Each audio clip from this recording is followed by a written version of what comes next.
or not doing that. And then there are just sort of a whole suite of things in there. So anything from chicanes to bulb outs to traffic circles, to more signage. There are sort of a range of tools that we use, and a lot of those are spelled out in the guidelines documents. But we use the bulb outs, traffic circles, and chicanes today. So those are all things that you could recommend for sure. Great. Thanks, Dana. Before we get to Dustin's question in the chat, I saw Judy's hand go up. So Judy, do you have a question for Dana?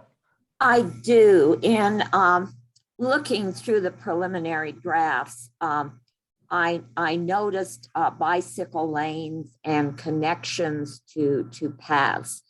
And I'm in the area, I'm in the Indian Creek area. Again, we have main arterial through this area, which is Quebec Street. I know that Quebec on beyond Evans, there are bike lanes. I don't know if that's something that's being considered on the area of Quebec between Evans and Leetsdale. And then the other one I was wondering about was Florida, because Florida gives a connection to the bike path that does go along Cherry Creek. And if that is being considered for a bike lane. Okay, yeah, thanks, Judy. I might have to bring up the map, but I'm actually going to throw this to my compatriot, Ashley. She works more in those areas. And we can also bring up the whole Denver Moves recommendations map if that's helpful. Yeah, thank you, Dana. Yeah, if you wouldn't mind bringing up the map, that would be really helpful. I don't believe that we have anything planned for Quebec between Evans and Leetsdale. But let's again just double check that with the map. We definitely don't have anything currently in the works in those areas. I will say that. As far as Florida goes, we did just complete, thanks to the support from Councilman Cashman's office, we did complete a study that we did in collaboration with Arapahoe County that did look at both Quebec as well as Florida to kind of look at what are all of our multimodal options in the area, in addition to, which improvements will have what types of impacts to improve safety, et cetera. And so I think one of the big findings was that Florida is very, very congested. And it definitely has some pinch points, especially as you get towards the Highline Canal crossing right there. So I think, I don't know if you have that pulled up yet, Dana, but if not, I can also pull it up. We would, if and when we got to designing that area, we may want to consider slightly different, see if there's any different routing options. It looks like it is a recommended, so it's on the bottom right there. It's a recommended, what is blue, bike lane. So we would probably want to look at that more closely if and when we get into designing a bike facility over there. I think you're right, Judy, we do need a connection over there, but that's where this plan could really help us figure out what is the right configuration or assignment there.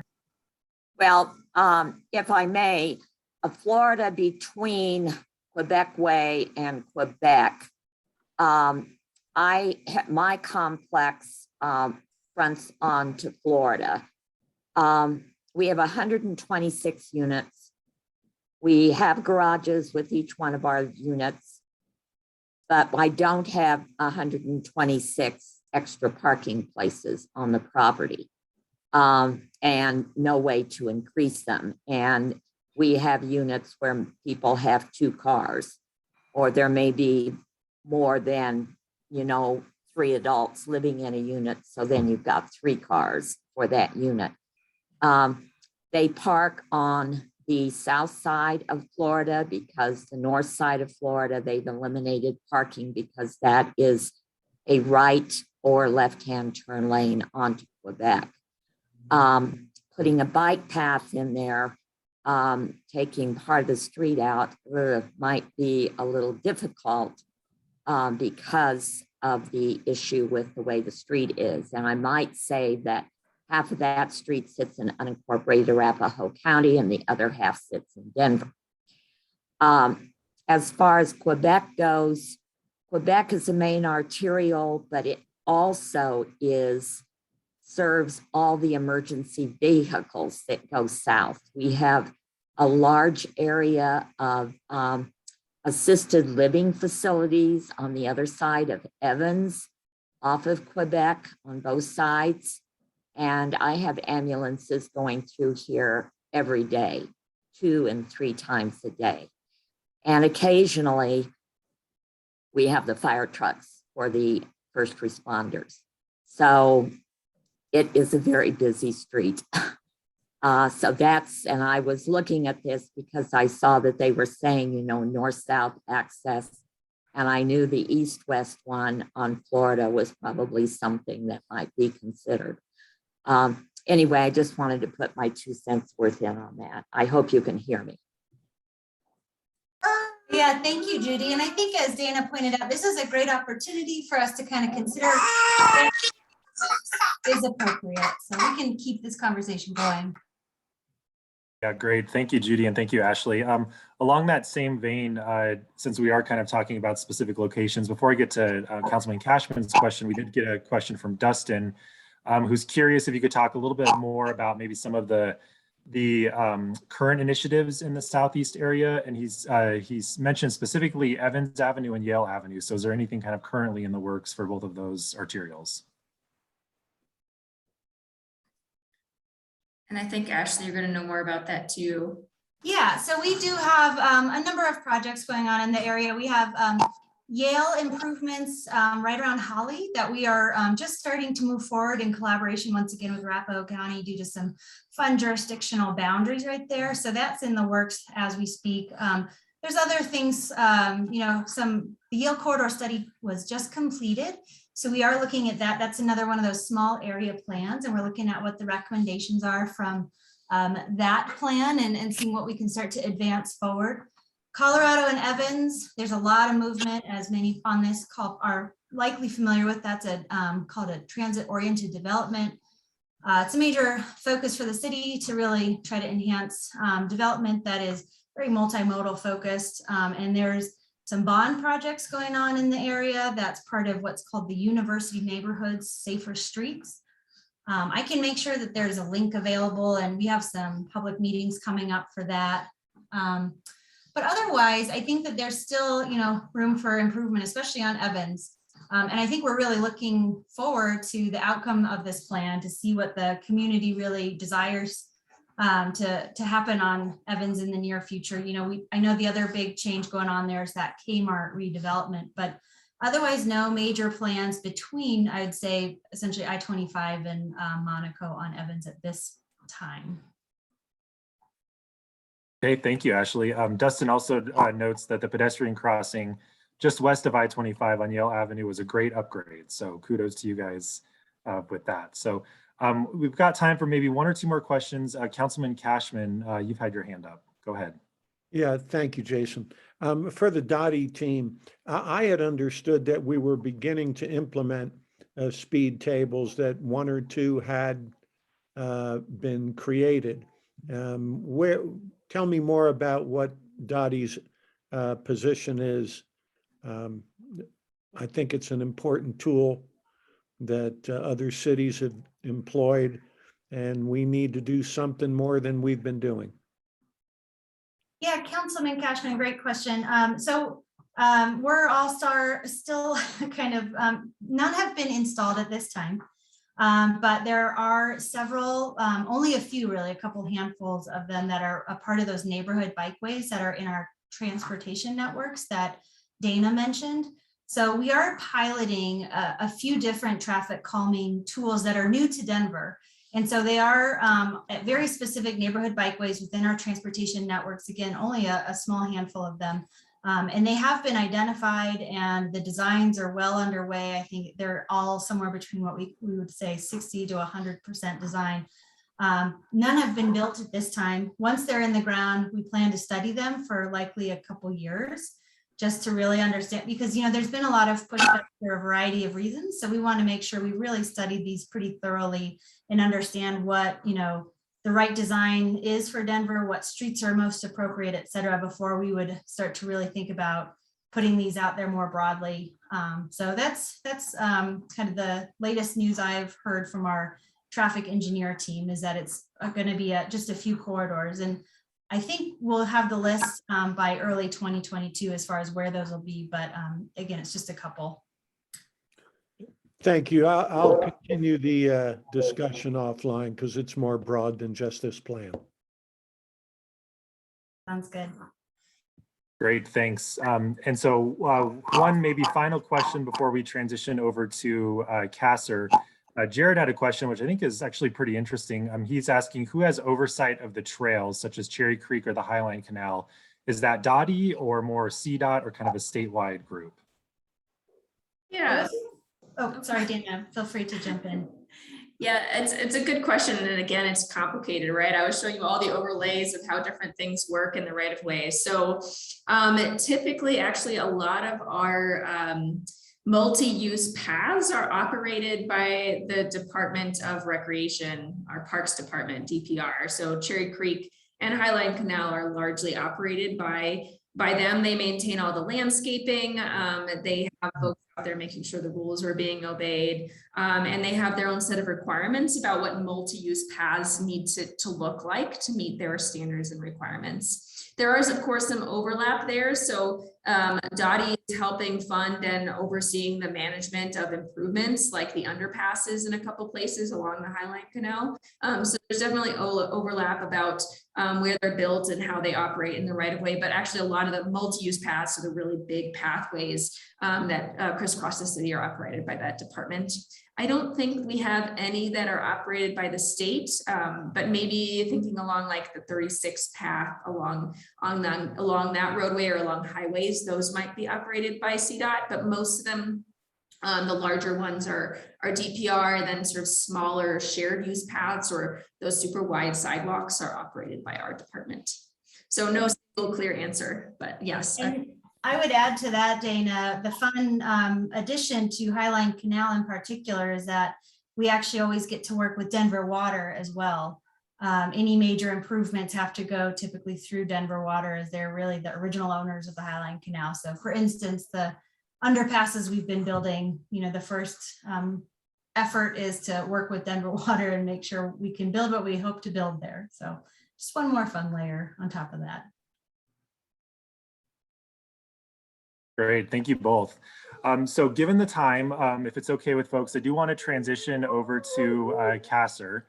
And so these are all really wonderful questions. And so feel free if there's something that you think that we missed, or if you have a question that kind of just pops into your head through the rest of this presentation, go ahead and put that in the chat and we will make sure that Dana and Ashley have a chance to see that. And we can send that out in the notes. We can get a response from both Dana and Ashley on that particular question. So thank you for participating, and Dana and Ashley, thank you again for being here tonight. And we look forward to working with you on the plan as we move forward. And so with that, I want to transition to Elizabeth Babcock. So Elizabeth is with Kasser, which is the Climate Resiliency Group at the City of Denver. And she's going to talk to us a little bit about some of their initiatives and also some current projects at the citywide level. And again, how that can kind of influence our recommendations as we start to develop those as a group. So with that, Elizabeth, do you want to go ahead and share your screen and maybe just give a brief introduction? Sure, I'd be happy to. Good evening, everybody. My name is Liz Babcock. I'm the Climate Action Manager with Denver's Office of Climate Action, Sustainability, and Resiliency. I'm going to go ahead and share my screen to share a presentation with you all, and we'll be very happy to answer any questions that you may have. Let me go ahead and put that in presentation mode. So as I mentioned, I'm with the Office of Climate Action, Sustainability, and Resiliency. We are a new office within the City and County of Denver. We were created in July of 2020, July 1st of 2020. And we're very excited to be advancing climate work and sustainability and resiliency throughout the city. The city has been doing climate work for a long time prior to the creation of this office, both through the Office of Sustainability as well as other departments and agencies across the city. Our mission is to act with urgency to address the climate crisis and to ensure that our city is more equitable, sustainable, and resilient. So we engage with our stakeholders. We do lots of different kinds of community engagement. We have a sustainability advisory council. We also do, right now we're actually doing a lot of outreach through our equity focused programs in nest communities across the city. And we also have different kinds of advisory groups or task force that we set up when we're pursuing specific policies or new programs. We always use science-based strategies in our work. And we have a lot of new effort and initiative around resiliency, because we know that even though we're doing everything that we can to address the climate crisis by eliminating our greenhouse gas emissions, which is also eliminating local air pollution, we know that climate change is already happening and it's here. And we have to be able to be prepared for that and make our community as resilient as possible through different social, economic, and environmental changes and strategies so that we can all thrive long into the future. And of course, we center all of our work in equity. So I wanted to just briefly give you a high-level overview of where do our emissions come from within the city and county of Denver. This isn't just city operations, this is citywide. And this is from 2020, which obviously was a little bit of an unusual year because of the pandemic. But previous years' data isn't too different from this in terms of where the sources of emissions are coming from. So the largest source of emissions is buildings in the city. Industrial and commercial buildings account for the biggest section at 40%, with homes at 16% and multifamily buildings about 10% of our emissions. 30% of our emissions comes from the transportation sector, and about 2% from solid waste. That's materials that are disposed of in the landfill rather than recycled or composted. And then other emissions are things like efficiency losses in power delivery or leakage of methane from natural gas pipelines throughout the city, but not upstream from the actual generation of that natural gas outside of the city limits.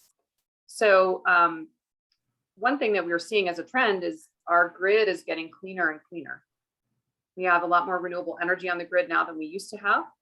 And Excel is required by state statute to reduce emissions from electricity generation 80% by 2030. So we'll continue to see emissions from buildings going down as electricity gets cleaner. We're also pursuing a lot of strategies on our own as the city of Denver to address those emissions through requiring buildings to be more efficient, to use renewable power like solar, and to replace their equipment at the end of life of that equipment. When you have to replace a boiler or when you have to replace a heater, replacing that equipment with heat pumps or other electric equipment rather than natural gas equipment.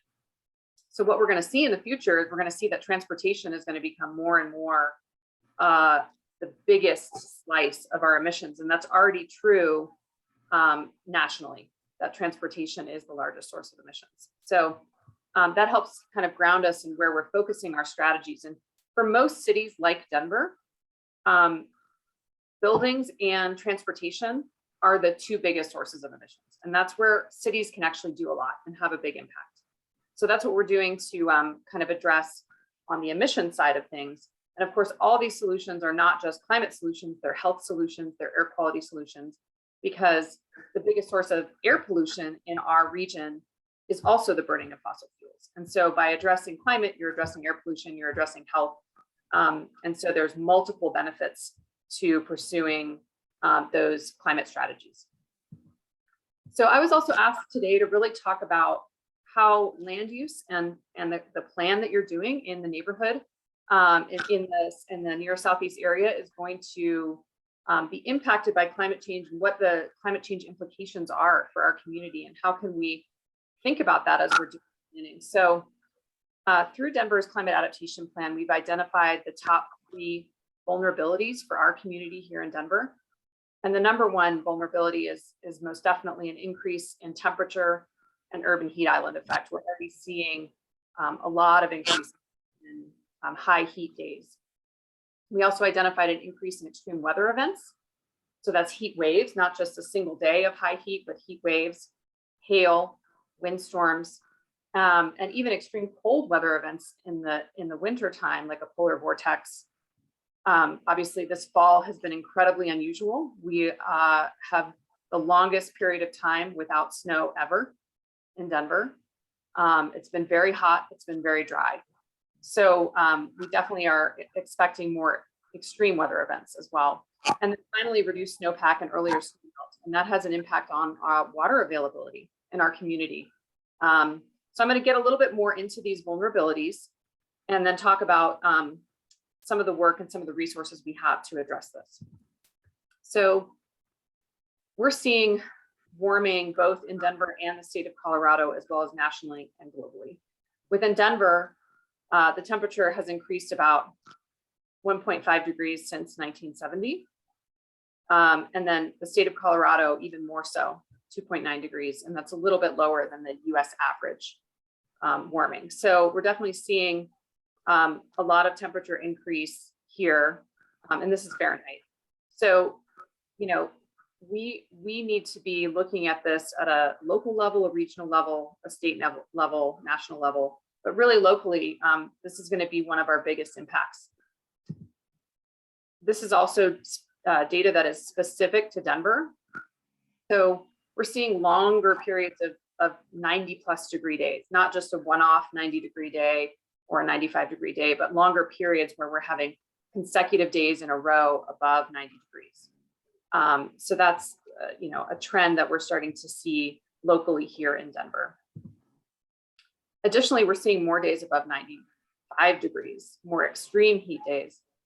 Historically in Denver, prior to 1970, we hardly had any days above 95 or 100 degrees. Now we're seeing a lot more of those days. So we're going to see more of those extreme temperature days as well. And then Denver is the third worst urban heat island in the country. That is significant, you know, because the urban environment with a lot of asphalt, concrete, other kinds of building materials that hold and retain heat more than a more natural environment would, or materials that are designed to be cool or to release heat, can increase that temperature in an urban setting. So in the urban core, it can be up to 23 degrees hotter than in nearby rural areas. So Denver has the third worst difference between the urban temperature and the rural areas around it. And this doesn't include mountain towns. This is just looking, you know, it's not looking at, you know, comparing us to someone at higher elevation. It's really looking at the areas, you know, around us in the metro area and down on the plains.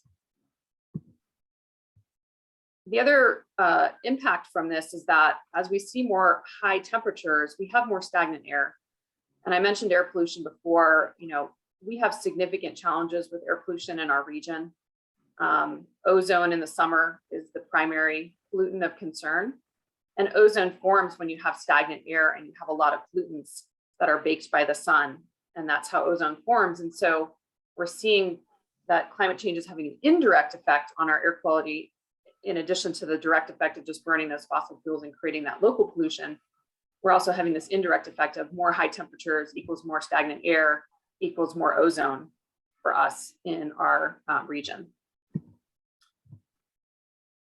Colorado is kind of at the epicenter of a region where we're seeing, you know, increasing drought.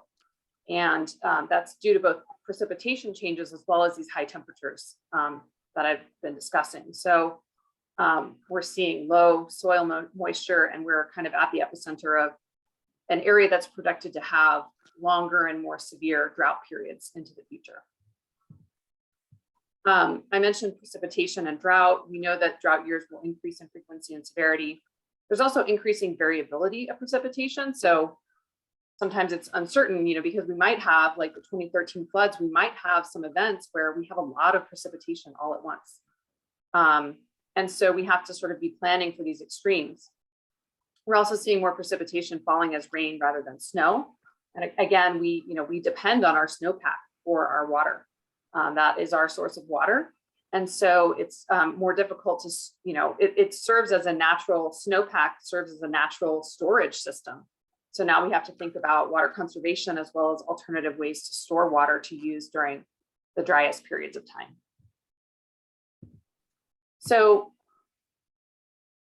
how does this sort of interact with land use and planning and even at the neighborhood scale and the local scale. One of the biggest uses of our land in the city is actually for transportation. So if you look at roadways, driveways, parking lots, those facilities are, and those uses are a significant portion of our land use. And they contribute a lot to not just making our climate vulnerabilities and from an adaptation perspective worse, they make our local communities hotter. But the more that we drive and we generate emissions from transportation, we're also contributing to the air pollution and mitigation problems. So if we can create communities that are more connected, where more services are available right there in your community, more vibrant, people want to walk and bike if they're safer for walking and biking, or taking transit, or if you have EV charging available to you, if you're driving, if you need to drive and you have, access to an electric vehicle through a car share option, or you might want to use, a scooter or an e-bike or some other option, then those are the ways that through a planning process like this, we can start to address some of these concerns. In addition, green infrastructure is so critical. Trees, and also, low water native plantings and other kinds of, pollinator gardens, different kinds of green infrastructure that we can create in our communities, not only make our communities more beautiful, but they also help cool them and help address some of these concerns. They can also absorb stormwater when we do have those extreme weather events. So there's lots of ways that we can address these challenges through how we plan and design our communities into the future. So now I wanted to turn to talking about the Climate Protection Fund and just a little bit more about some of the work that we're currently doing. So the Climate Protection Fund was a voter-approved new fund that will generate approximately $40 million annually to support climate action in Denver. There are 6 allowable uses of that fund, and the first is workforce development. We are focusing in on making sure that we can have good quality career track jobs for people, and with an equity focus as well, making sure those jobs are accessible to those who may not have had opportunities in the past. So one of our early investments is $2.1 million to expand clean energy job training. That includes on-the-job training paid, as well as paid training. And we have 6 different partners who've received a contract: Community College of Denver, Denver Public Schools, Energy Efficiency Business Coalition, Grid Alternatives, International Facilities Management Association, and Mile High Youth Corps. The next allowable use is renewable energy. And we have a lot of exciting projects happening here. $26 million to build 10 community solar arrays. 30% of that power will go to low-income households in the city. And we are dedicating $4 million for on-site solar and battery storage for human service providers. So food banks, social service providers, housing shelters, homelessness shelters. $2.8 million for solar on our own municipal facilities, and $390,000 for a solar co-op. So you can participate in the solar co-op and get a group discount because you and your neighbors are all saying we all want to go solar at the same time. And so the contractor can potentially offer a bulk discount. And part of that funding is going to actually subsidize rooftop solar for low-income households. The next allowable use is climate and environmental justice. And we are going to be creating a $250,000 environmental justice support fund, and then working with communities in early 2022 to help design additional programs. Adaptation and resiliency is another allowable use category that's really, really critical. This is an emerging program for us. And one of our early investments is a Promotora program to go out to communities who are most vulnerable to climate change and talk about some of the impacts in the local community. And that would be, funding local organizations to do that work. And then we'll also be going out to the community in 2022 to gather additional ideas and co-create with them. Sustainable transportation is the next one. And we have a lot of projects here. We've been funding. We funded the a new project to a community-based organization in Montbello that would have a shared shuttle EV that could be used for other community-based organizations, youth programs, and others within the community who might need transportation for group activities and other kind of social supports within the community. We have a program for e-cargo delivery bikes. So Denver Food Rescue is one of our selected vendors for that. So they'll use the funds to get an e-cargo bike to use for delivery services. We have an e-bike library program for essential workers where they can actually check out an e-bike to use. And then finally, we funded the one electric vehicle in the Montbello connector, which is a on-demand kind of micro transit service. The last allowable use is buildings and homes to upgrade the efficiency of those facilities.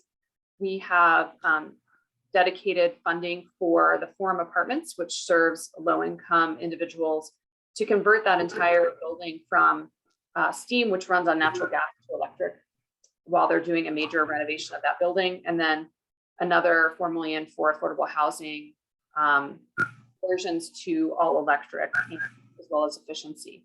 So these are some of the early projects that we're working on, and we're continuing to do engagement in communities to reach out and see what additional actions and activities people are most interested in from our office. So that concludes my presentation, and I would love to take any questions that you might have. Great, thank you so much, Liz. Great presentation. So yeah, as Liz mentioned, she's here for a few more minutes if folks have questions for her work, including some of the larger initiatives, and then also how we can kind of scale that down a little bit into some of the recommendations that we will eventually have in the near Southeast Area Plan. And so it's probably no surprise, I think, to the steering committee as to why we invited both Kasser and also Dottie to speak to us tonight. As you know, we've just kind of finished our first phase of outreach. And in terms of existing conditions, when it comes to, environmental resiliency, we've learned that this particular area does seem to be fairly car-centric. We certainly have issues with the urban heat island effect, especially along Evans Avenue, Leetsdale, Colorado Boulevard, Quebec, and some of those larger corridors. And then we've also heard, from a lot of folks in the community that have kind of given us feedback how they want to see, these more connected neighborhoods. They want to see more vibrant corridors where you can, live, work, and play in the same setting. And then also have green infrastructure as an option to kind of improve some of those corridors and tackle both the heat island effect as well as some of the stormwater issues that we've seen in this area. So, so this is really relevant to have these folks here today. And so I'll go ahead and kick us off. It looks like we did receive a comment from Miranda, Liz. And Miranda is asking if there's any thoughts to offering incentives to Denver residents to xeriscape or reduce kind of the turf lawns kind of on that smaller scale. And she notes that Aurora and maybe some other jurisdictions might have some programs. So can you kind of speak to that a little bit?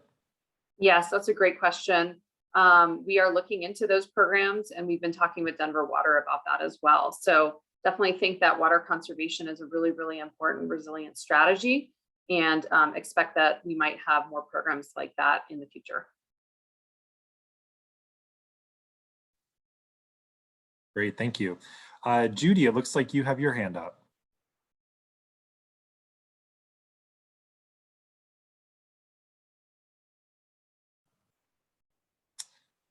Judy, you might be on mute if you're speaking. Here I am. There we go. The Highline Canal is the eastern boundary of Indian Creek. And I know Denver is regulating water that flows through the canal.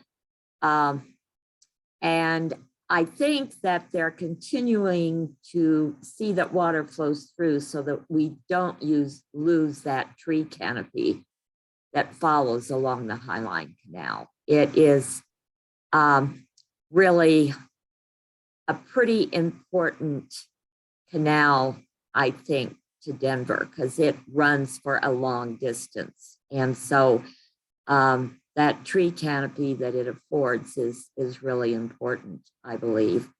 Part of probably this climate issue that we're talking about.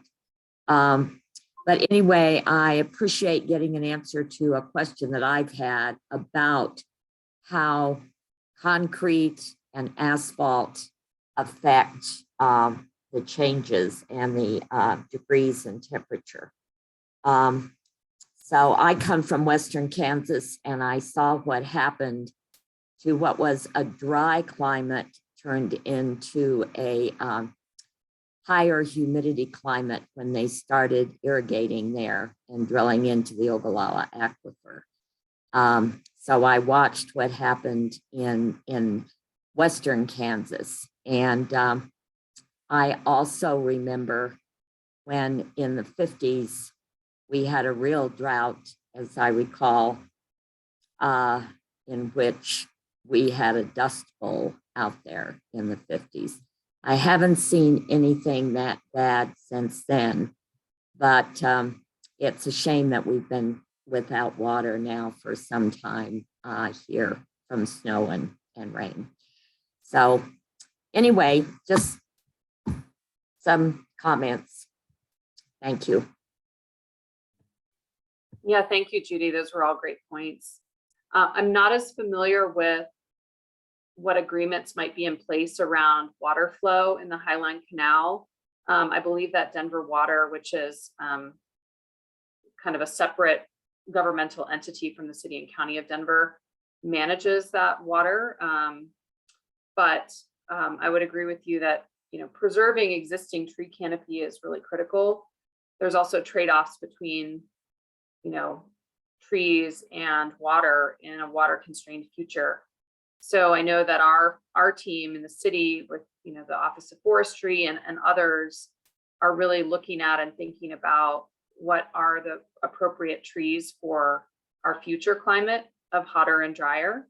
So are there different types of trees that can grow better in that type of climate that might need less water and be more resilient to kind of our extreme weather? And then, yeah, you know, you mentioned increasing humidity because of irrigation and just changes, you know, people make changes to our natural environment. We kind of change the environment around us. The other thing that we're seeing from climate change as well is increasing humidity. So we're very fortunate to live in an area that is very dry. And as a result, we tend to have cooler nighttime temperatures because it can cool off a little bit faster because we don't have that humidity. But as we see increases in humidity, we'll also see nighttime temperatures not going down as much as we're used to. And that's something that we have to think about as well. So thinking about, you know, vegetation and trees and things that are resilient in our landscape and, you know, balancing the need for cooling with water availability.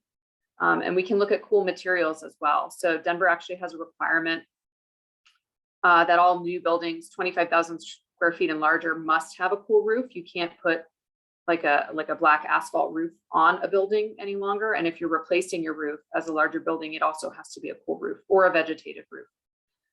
So we're starting to get into requirements around building materials that are cooler so that we can help address some of that urban heat. Great, thank you, Liz. We've got time for one or two more questions. And again, if you have questions, feel free to put those in the chat, or you can also email us afterwards and we'll make sure that we get these to our colleagues and get you guys some answers. So Lisa, it looks like you have your hand up. Go ahead. Yeah, I did put a comment in the chat that $250,000 for environmental equity is, you know, patently ridiculous amount of money, low amount of money. Just look at the environmental mitigations that had to be done for the I-70 expansion, and, you know, things that, you know, improving windows and securing houses and things like that. $250,000 is just woefully underfunded. How do we address this issue and get more funding for those folks who, you know, live near I-25 or live near I-70 or our big major corridors? Thank you, Lisa. That's a great question. The slide, actually, let me pull up my presentation again real quick. Because I want to show one other slide actually that I missed right at the end. So you're referring to this slide right here, which is one of the 6 allowable uses for the Climate Protection Fund is climate and environmental justice. So environmental justice is really about equal access and equal protection from environmental hazards and contamination. So this is just a single program. This is not the entire portfolio for this. So this is a single program.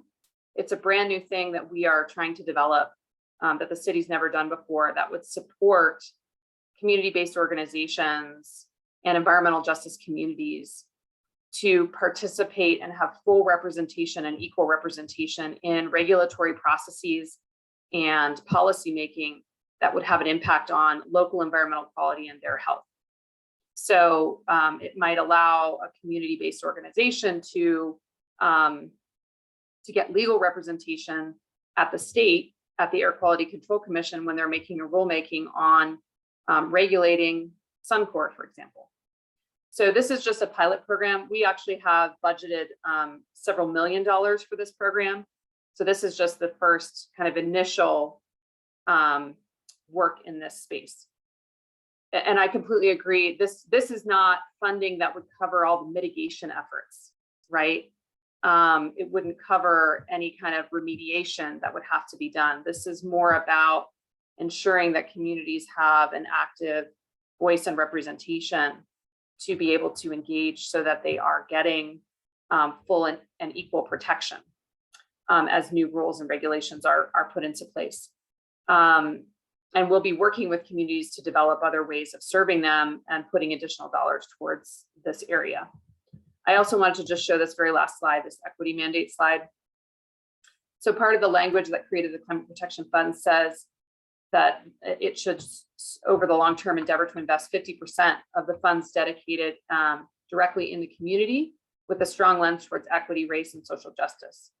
So in 2021, we had a contract total of approximately 7.5 million, and about 5.2 million of that, which is equivalent to 70%, is dedicated towards communities with equity, race, and social justice in mind. So not all of equity and environmental justice are two kind of separate things, because our equity mandate covers all the programs within the entire Climate Protection Fund. So the low income, affordable housing, electrification, and upgrade program is not environmental justice per se, although you could say it is, but it is an equity program, right? We're kind of defining environmental justice as programs that are specifically designed to ensure that people are protected, legally protected from exposure to disproportionate exposure to pollution, and that they have access to the rulemaking process or to the regulatory process to have their voice heard and to get, sort of equal representation in that process. So we have a lot of other programs that also address equity. So yeah, that's a great point. And there is more funding that, would be needed in the future, but there's also, many entities, that would be, should be supporting that work, right? From the state level, federal level, state level, even private industry, if they contributed to that contamination, right? So there's a lot beyond the scope of even City and County of Denver funding that would be needed, I think, to address those issues. Great. Thank you, Liz. Let's do one final check for questions. I don't see anything in the chat. And before we move on, does anyone else have a final question for Liz tonight?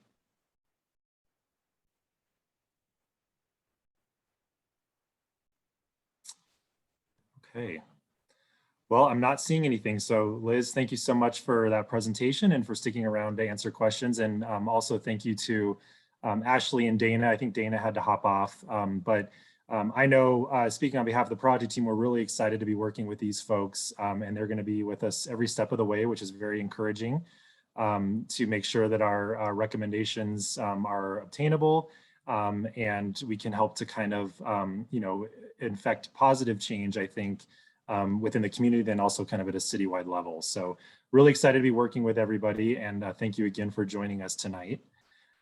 So before we get to our final discussion, I wanted to just take a few moments just to see if anybody had any final comments or questions on the draft vision statements, as well as the preliminary direction for the near southeast area plan. Again, these were documents that were sent out by Scott, I believe late last week or the week prior. These documents, the vision statements, as well as the preliminary direction, we've taken a stab at kind of updating those based on the conversation of the last steering committee, so last month's steering committee meeting, as well as some of the comments and questions and kind of issues and things that were raised by some of our other city departments. So we think that these are in a pretty good shape in terms of vision statements and preliminary direction. But we did just want to make sure that we accurately, captured all the changes that folks here have requested, as well as see if there's any other changes that you might like to see within these vision statements. And so again, these are some of kind of, these changes that we're looking for, or comments or concerns, or kind of the fundamental changes, some of the larger changes that you would want to see within a vision statement. Any typos or any kind of wordsmithing, we're certainly open to those, but please feel free to kind of email those issues to us. So I checked with Scott. I don't think that we've received any comments from the steering committee via email, but again, we just wanted to take a few moments here tonight to see if anyone had anything that they wanted to bring up in front of the group.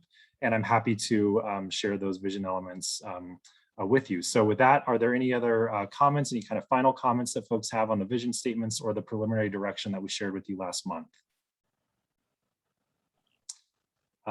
Jenny, it looks like you have your hand up.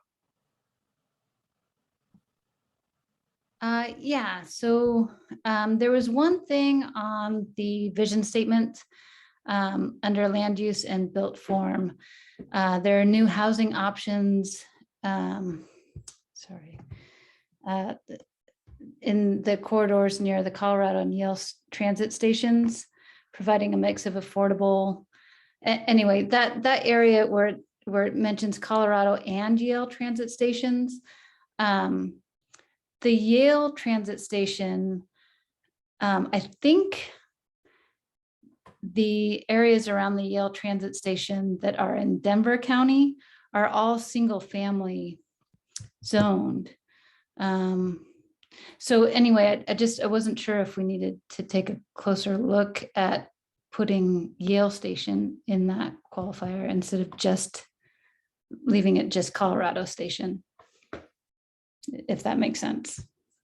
That does make sense. And that's something I can look at. I know the transit station at Yale does have a fairly new, I think, mixed use community just adjacent to the park and ride there. But we can look at the zoning to double check that. But you are right. I think, a lot of this area is full of the single unit zoning. But I know that there are certain pockets. And I think the idea, of course, is to focus a lot of growth, not only along some of the major corridors in the area, but at these transit stations. So I think that that's particularly why, and some of the comments we got, that we wanted to make sure that we kind of fell within those blueprint guidelines. And maybe there does need to be a change in zoning or land use specific to those Yale stations to kind of activate those areas and also make it a little more conducive to some of that mass transit.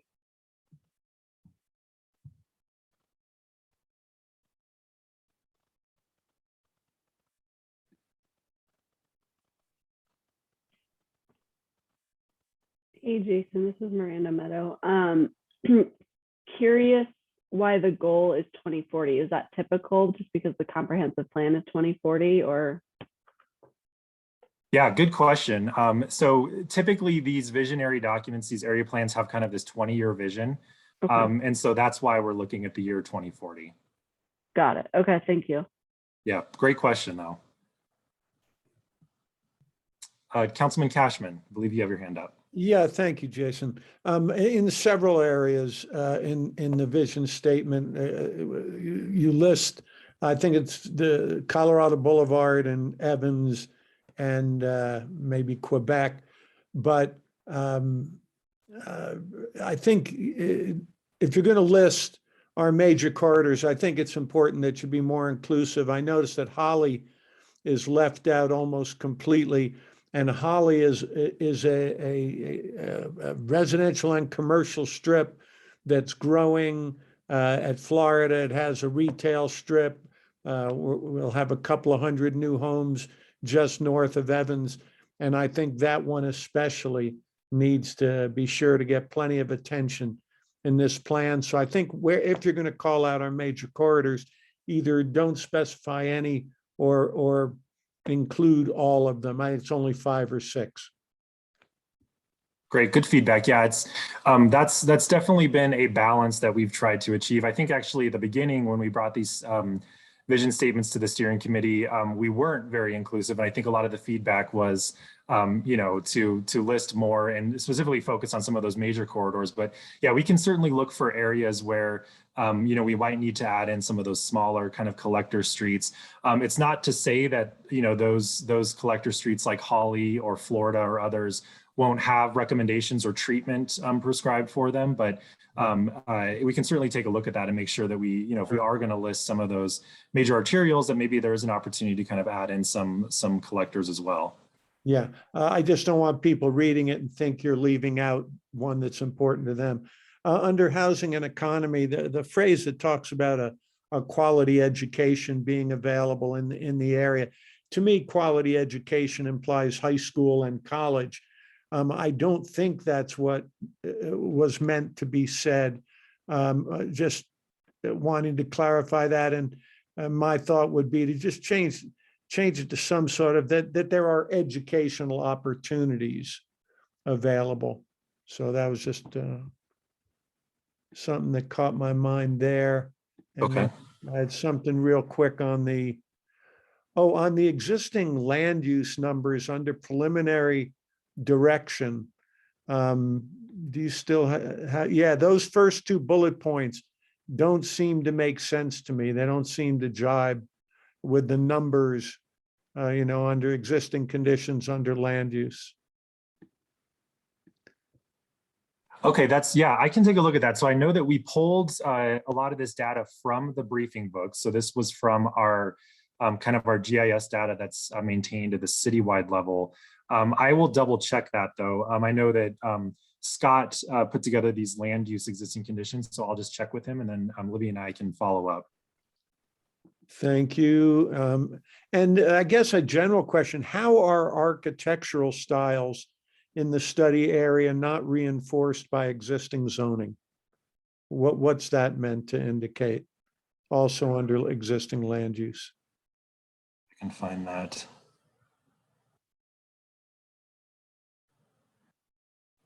What bullet point are we looking at? Sorry, my screen is.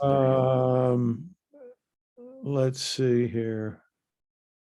It's the third one. Yeah. Third bullet point. Oh, interesting. Rust Belt. Yeah. So if we can, I'd like to get that clarified at some point. Doesn't have to be tonight. And then I just wanted to comment that what I really found interesting under housing and economy is that our rents are higher than the city average, but housing values are lower. And meanwhile, wages and median housing values are lower than city average, while rents are higher than city average, and wages and median household income are also lower than the city average, but the rents are higher. So I just find that doesn't follow. So I'm not sure what it means, but it does seem extremely problematic. Mm-hmm. Yeah, good point. And again, that's something that we found in our existing conditions analysis. So I think it's something we certainly want to dig into and, see how we can improve that. And the last thing, I'm sorry to take so much time, but under mobility, I really was interested to get more detail on what areas of Colorado Boulevard have the most traffic crash issues. Also, same information for Quebec, Leedsdale, and Evans. Those are the streets in our area that are on the high injury network. And with that, I'll say thank you. Great, excellent. And yeah, I'm happy to also get you that information, Councilman Cashman. A lot of that data does exist in our briefing book, and we've got some pretty interactive maps that kind of show some of those hot areas. So great. I'm happy to pass that along. Thank you much. Yep, good comments. Thank you. So it looks like we have Chris and then Judy. So Chris, go ahead. Thanks. I'm still on this document, and maybe to Councilman Cashman's point under the rents, I wonder if you break that out a little differently. I don't know how your system breaks it out, but that the reason the gross rents might be a little higher is you might be renting a single family house versus an apartment in other parts of Denver. So maybe it's just a misleading stat. Okay. Yeah, we'll look into that. I think generally there, maybe it's 3 or 4 times in here. We're showing the word like better, like for instance, in corridors, we need better streetscapes. What's the word better mean? To me, that could be something different than it does to you or to the councilman or anybody else. And I think we have that several times in here describing things. So maybe we just need to be more descriptive of what that means. Like, are we asking for more green space or more xeriscape, whatever it is? I think being a little more descriptive might be better, pun intended.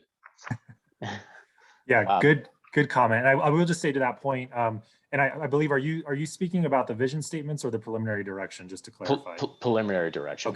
Okay. Yeah, that's a good comment. That's something that we can go in and look for. I was going to say with the vision statements, we tend to be a little bit more general, and then within the recommendations, that's where we kind of get to that level of specificity that you're speaking to. But we'll take a look at that preliminary direction comment as well. Good comment. Because I think if you look under landscaping specifically, there's require better landscaping for new development. Yeah, like, and what does that mean? Yeah, what's that mean? Thank you. Okay, absolutely. And then it looks like Judy, I believe you have your hand up.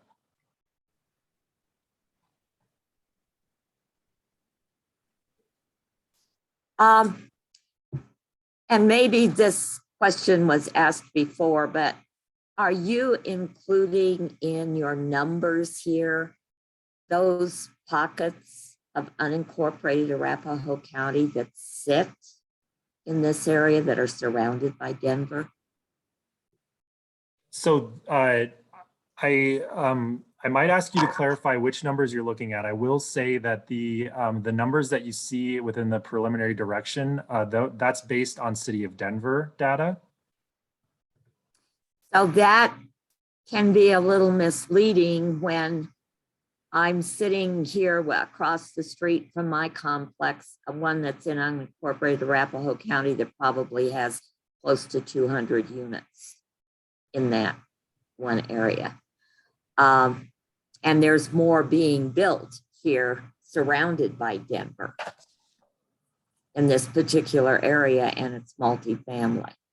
So that I think is a little misleading if you're not including that, because that affects the traffic and, you know, a lot of other things as well. Okay, yeah, good comment. You know, the good news with that is we are, as you know, working with Arapahoe County during this planning process. And so they will certainly be able to provide us with some of their data. Again, we can only use, what's at our disposal. And so the numbers that you see here do reflect kind of that the citywide condition, but we will continue to work with Arapahoe County and not plan within a vacuum and make sure that they are involved, and they're also kind of giving us some analysis and kind of information on the existing conditions, be it residential units, traffic volumes, things like that within their jurisdiction. Okay, and well as the streets too, because I know part of Quebec also sits in unincorporated Arapahoe County as well. Correct. So anyway, thank you. Okay, great. I don't see any other hands up. And so I think what might be worthwhile is I'm going to run some of this feedback by Scott maybe one more time. But it does sound like, I think generally speaking, folks are feeling at least okay about the vision statements and kind of the preliminary direction that we're headed. I didn't hear a lot in terms of content. There were some great comments in terms of maybe, being a little bit more specific in some of the preliminary direction guidance. And so that's something that we will look into, and maybe we can share that again with this group. And I think it's actually a really good segue into this conversation we'll have here in the next 30 minutes. But is it safe to say that, generally speaking, as a steering committee, you've seen about 2 or 3 iterations of these vision statements. Are we pretty close to kind of what you feel and kind of what you've kind of heard during that first phase of engagement with the community? Are we pretty close to being on the mark with this? I'm seeing a couple of thumbs up. Well, that's good. And I think that's kind of the direction that, you know, in some of the comments I think we've heard from other folks. Jared, I think, did you have your hand up or is that a thumbs up? No, that was supposed to be a hands up. Sorry, Oh. I was trying to ping Libby. It's just odd to me that Oh. in the mobility vision statement that we're not talking about automobiles. I'm all for alternate forms of transportation, but to not have a vision in 20 years about correcting the traffic with automobiles in our neighborhood as an opening line in a vision statement, I think is missing and maybe overreaching for walking, rolling, biking, and transit, because the vast majority of people in 20 years are still going to be using automobiles. I might just be the grumpy guy that would like to at least have the opening line of the vision statement state reality, and that we're trying to improve reality. Sure. Yeah, and I think you know, we can look at that again. I know that I think we received a similar comment last month. We tried to, you know, be realistic to your point that folks are still going to drive, but I think the vision for this vision statement is, and the vision for near Southeast is to make sure that there are alternative modes of transportation and thinking of ways that we can get folks out of their vehicles. That seemed to be kind of the overarching theme that I think we heard in a lot of the comments from folks. But to your point, you know, you're right that folks are still going to drive. You know, we still are going to have major corridors in the area, such as Leetsdale, that's primary purpose is to get folks from A to B through the neighborhood. And so we do need to be realistic. But I think that the overarching vision is to think of ways that we can get people out of the cars and make sure that it is a little bit less car-centric than it currently is. Yeah, and I agree, Jason. And I think I would just add that for one thing, we want to envision what we want to see, not what we think we'll see. But also, I think that part of where Denver has historically gotten stuck is the assumption that we have to be car-based. And I think there's lots of urban examples of cities that have managed to transform that. So, you know, I don't think we should limit ourselves. So, you know, maybe we add something about safe automobiles or something like that. But I personally, as somebody who hopes to live here for a long time, would rather see a lot more walking and biking. Yeah, I agree 100%. Just to be clear, we probably bike and walk more than we drive, but all of the frustrations for the last 6 months have been around Evans and driving. So again, painting a picture of what could be, the leader's first job is to name what is, and then to talk about what could be. So we get down there, right? We get there. It's just odd to me that when you're reading a vision statement to miss that out on the first line. So if we could consider that, thanks. Yeah, and I'll chime in too. I was the one that raised this last time too, because in our neighborhood organization, again, like Evans is always brought up, like the poor condition of Evans. You know, how are we going to fix all the issues with Evans, the traffic on Evans, like the poor road conditions on Evans. So I think, you know, if we're going to have a vision statement that's actually going to be palatable to the general public. I mean, again, I understand it's a vision statement. You know, we are shooting for that, and I'm all for that as well. But you know, to the general public that's reading this vision statement, they may seem like we're glossing over something that's an issue right now.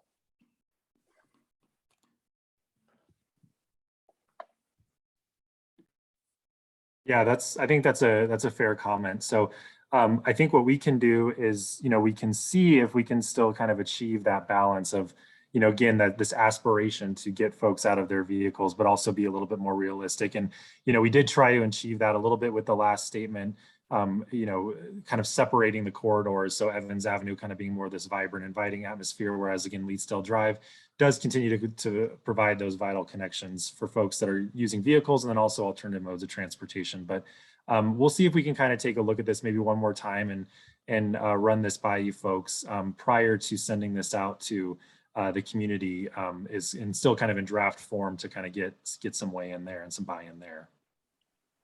Cool, thank you.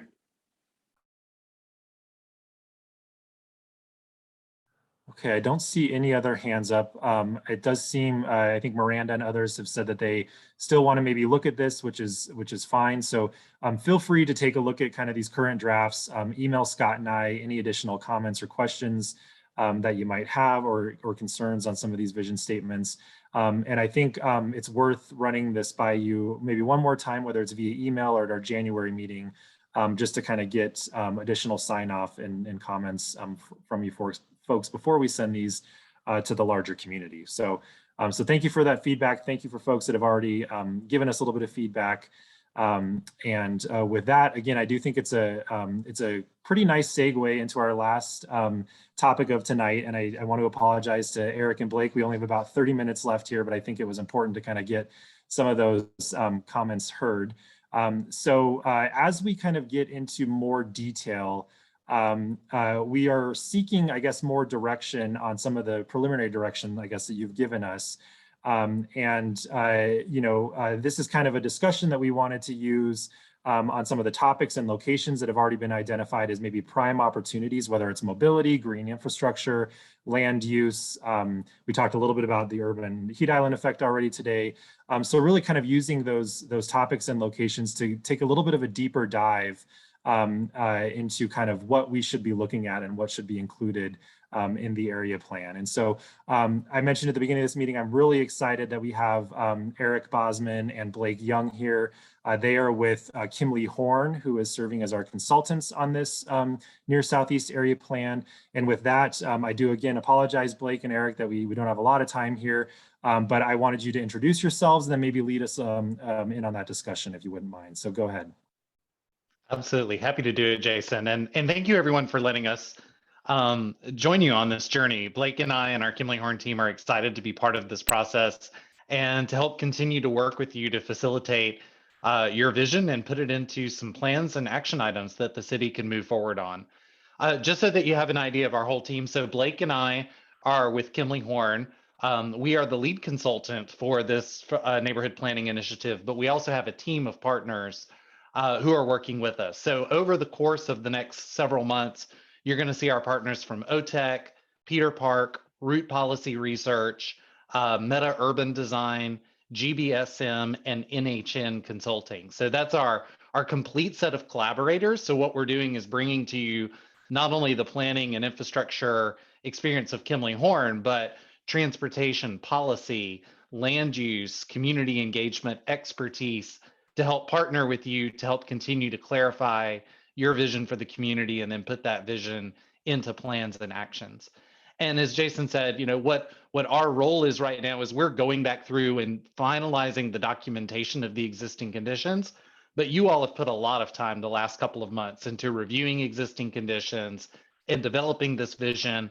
If your eye was really sharp or you got bored on Zoom last month, you might have noticed that Anthony Pratt from our team and I were able to listen in and be flies on the wall last month. So we were able to hear some of the development of the vision statements and how we got to this point. Really, our role at this point now is to take those vision statements and work with you to take it to the next level of how do we start to turn that vision into reality. And so I think, Jason, Libby, Cortland, if y'all are fine, based on the time, what I want to do is focus on the two topics that you've already talked about tonight. Liz spent a lot of time with the climate action, sustainability, and resiliency piece, talking about sort of your vision statement for quality of life infrastructure. So maybe we'll start with that, and then we'll end where we finished by talking about mobility. And that might be the best use of our remaining 20 minutes, is to sort of wrap up the discussion from the topics you've heard more about tonight. That sounds great, Eric. Thank you. Cool. So Blake's going to share the screen, because since I'm sitting at home, if I try to talk, do video, share screen, and take notes at one time, my internet provider is going to crash. So let's talk a little bit about that quality of life infrastructure. You know, the vision statement really talks about reacting to climate change and thinking about access to green space within the community and enhancing our green spaces. So Blake and I did a little bit of digging through the fact book and started to look at this image that you've probably seen before that looks at surface temperature and green space. The green space is really light on this slide, but you can sort of see in the green areas as a little bit of differentiation from the gray.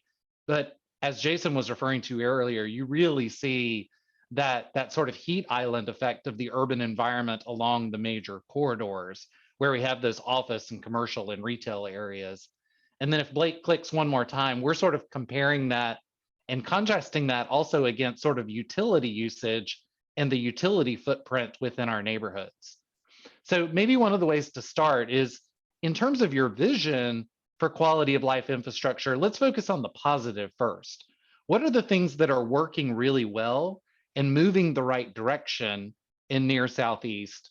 And then we'll come back and maybe take the flip side of where we have some opportunity for some positive change. So when we think about quality of life and resiliency and infrastructure, what's already moving the right direction that we want to further enhance or make sure that we keep as part of near Southeast's future?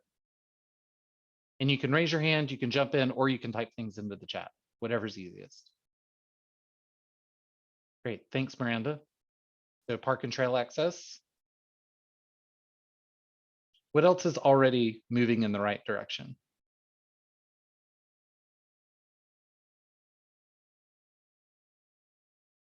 Tree canopy, excellent.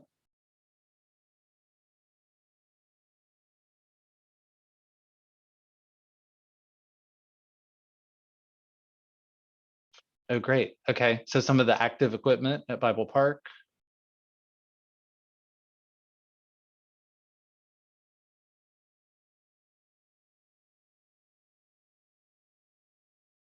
Any others? Okay, then where are our biggest opportunities? I'm going to sort of challenge you to be as specific as you absolutely can. What are some of the things that we need to address as part of this plan to turn that vision into reality? What are some of the best opportunities to effectuate change that's going to enhance quality of life and our climate resiliency?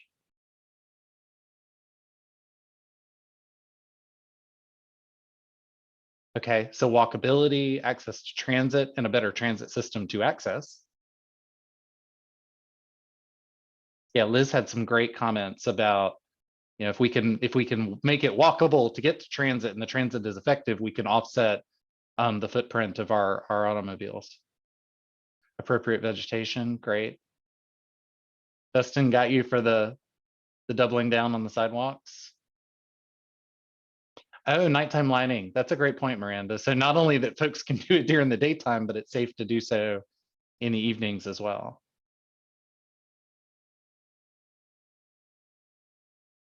So Lisa, tell me a little more about fossil fuels. How can we focus on fossil fuels sort of at a neighborhood level? Do you have some thoughts and ideas on that? Oh, but it's got you on mute. Have a few, along Leetsdale, a big power plant along there.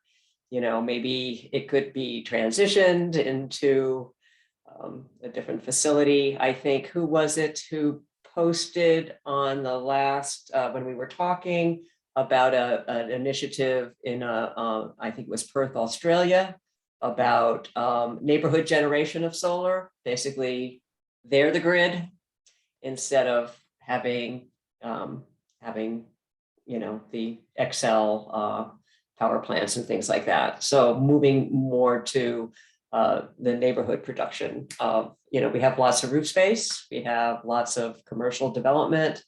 How can we transition the use of our buildings and our roofs to eliminate some of the dependence on fossil fuels? Great. Okay, yeah, Jared, definitely noting your, if we make the neighborhood a place that has more of the places that people want to go, we reduce the incentive for folks to travel farther distances. We may hit on that a little bit in the mobility conversation as well. We've got a diagram that sort of shows that.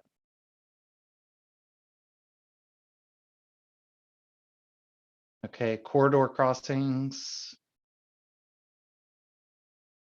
Yeah, Councilman Cashman's right, in that same line with Jared, right, about the amenities and the goods and services and,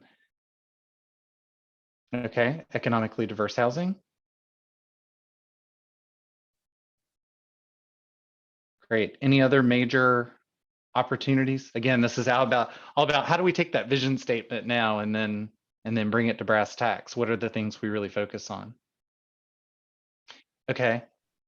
Yeah, Miranda, I'll pull the veil back. I tell you, I am a big proponent of we can slow cars and move just as much traffic rather than allowing people to race from intersection to intersection so they can get to the stoplight and sit there longer.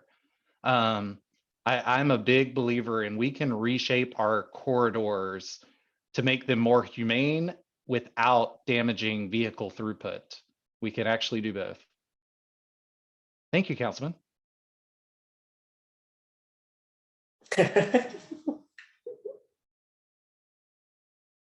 So believe it or not, we do have a pickleball expert. Now, she wasn't exactly on this team, but I got one in the office. So we can oblige there too. Yeah, I think pickleball is sweeping the nation at this point.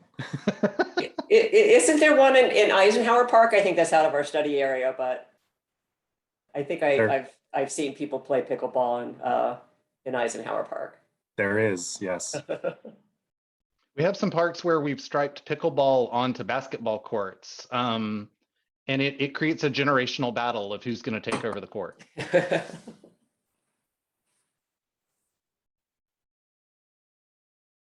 Covered community outdoor gathering spaces. Yeah. Yeah, it's one thing to have a park. It's another thing to have it when you can actually use it in all weather. Or most weathers, maybe not all. So okay, great. I may jump in here and so ironically, I live in this neighborhood and also helping with the planning of this neighborhood. So I would say that as just a resident of this neighborhood, taking off the consultant hat, I would say the biggest opportunity is the Cherry Creek Trail that traverses the entire neighborhood and connects, this neighborhood to so many other amenities that Denver has to offer. And Denver has done a great job renovating portions of it. And I would say the biggest opportunity and I guess amenity that this neighborhood has in terms of walkability and outdoor open space is the Cherry Creek Trail. Great. And then Scott's adding being able to separate our bicyclists and our walkers as well to increase the safety. Terrific. All right. Any last parting shots on quality of life infrastructure? This is really helpful because the vision statements are awesome.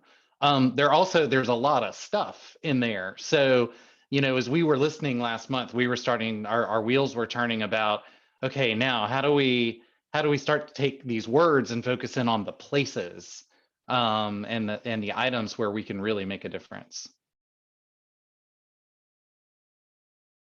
Awesome. All right, Blake, add dog park to our quill really fast. We're going to need that. All right, so we're going to skip over the corridor piece because we're going to have lots of time in the next few months to talk about land uses. So we'll talk about housing and the corridors a good bit more, although we did talk about the corridors and the types of corridors we want a little bit. But let's build off of Dana and Ashley a little bit earlier because they were really talking about the mobility aspects within the neighborhood and the vision statements, even beyond just the mobility vision statement. There's a lot of cross references with the land use and built form and housing economy and quality of life that we talk about mobility options and creating mobility options that react to climate change and looking at affordability and the role that transportation costs play in the overall affordability for folks that live in the neighborhood. And so what you see in the graphic on the left are quarter-mile walking distance to the nearest transit stop. Now, I think to an earlier statement that was made, that's only half the story because walkability to the transit stop is the first half, but then does the transit get you to where you need to go in a safe, efficient manner is sort of the second piece of that equation that this diagram ignores a little bit. But the diagram, at least as a starting point, looks at all of the transit stops and shows that if our walks were safe, comfortable, and interesting walks, then people are generally willing to walk about a quarter of a mile, sometimes a little bit longer if it's a very safe, very interesting, very comfortable walk. Now, granted, if the walk is not safe, comfortable, and interesting, they're not even going to walk the quarter of a mile. But as a general piece, they're starting, you know, if we looked at every transit stop and put the quarter mile in each direction around it, this is the area that it covers within the neighborhood.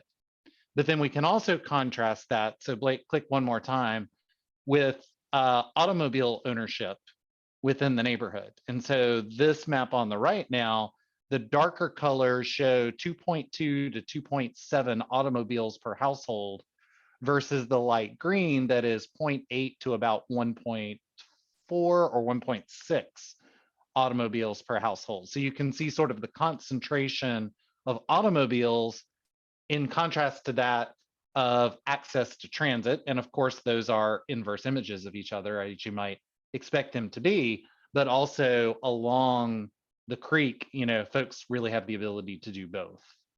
So as you think about mobility in the neighborhood, let's start again on the positive side. What's working really well that we don't want to mess up as part of our vision, or what are things that are already headed in the right direction?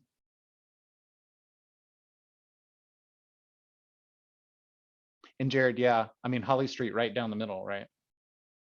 Of the area with no transit on it. The bike lanes. That's Miranda, that's something that's already moving in the right direction. That is a good asset.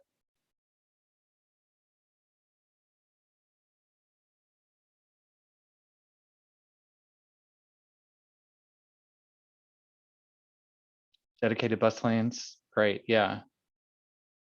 Yeah, if the bus is stuck in traffic with everyone else, there's not a lot of advantage there.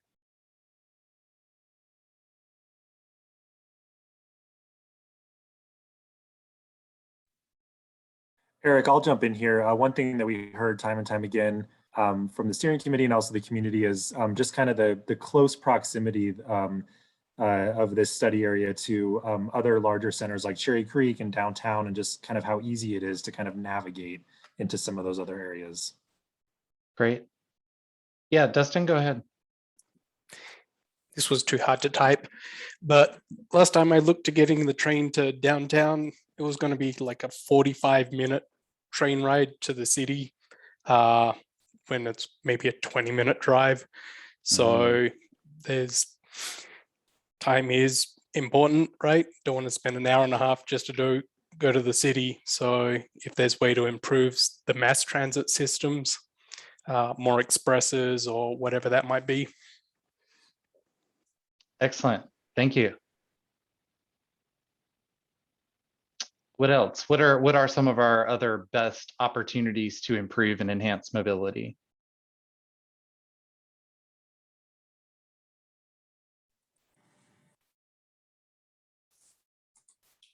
Yeah, go ahead, Lisa.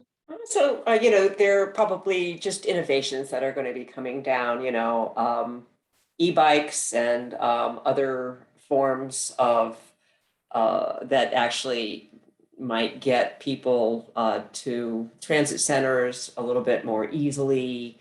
You know, there might be other innovations that come that are not quite cars, are not quite bicycles, or maybe they might be bikes or some kind of golfy cart kind of thing, of just other ways that we can use to get, you know, around the community that addresses mobility of people who might not be, you know, as mobile as walkers or bikers, but might need a little bit more assistance.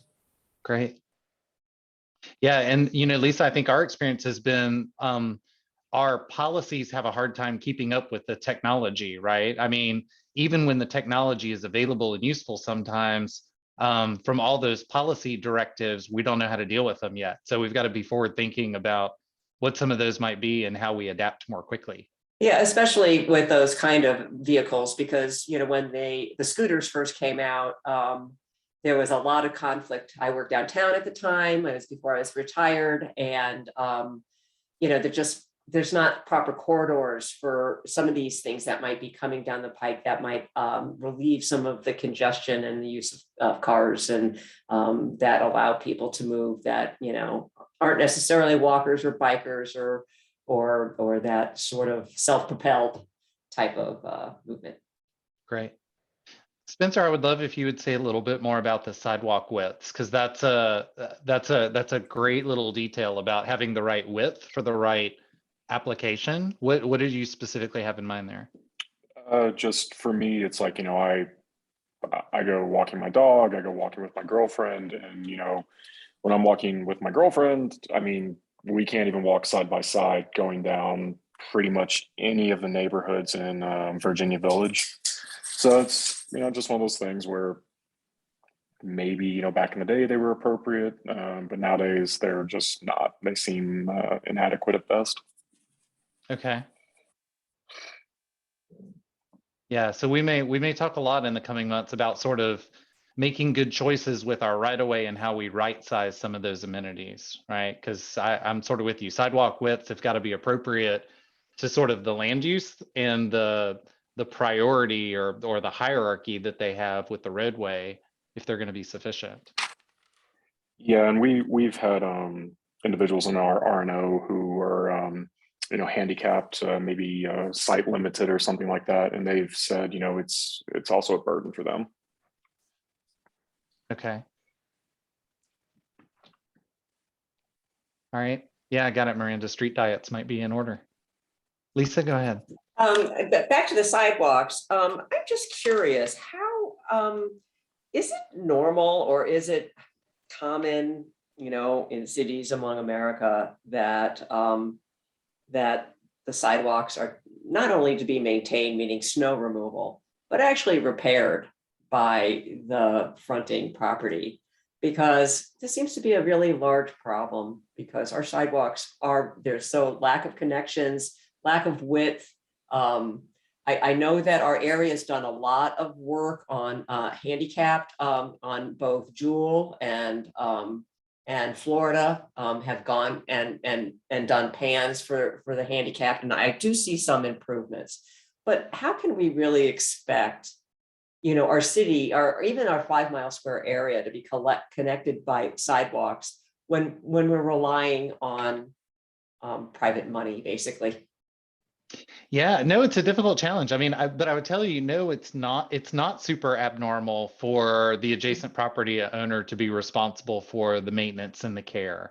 Particularly in our older cities, you know, if you think about how much sidewalk there is, it's just very challenging for any municipality to fund and to maintain all of that. So more and more, I think what we're seeing are sort of these quasi-governmental organizations that are being formed to help out with that. So business improvement districts or community improvement districts or infrastructure improvement districts, sort of these extra bodies that recognize sort of the gap that you're noticing of maybe not every property owner is going to do that or do that responsibly. So how can we band together as a district or as a neighborhood to help fund that? And oftentimes they have to come up with a revenue source, which is a taxing increment in order to be able to fund those activities.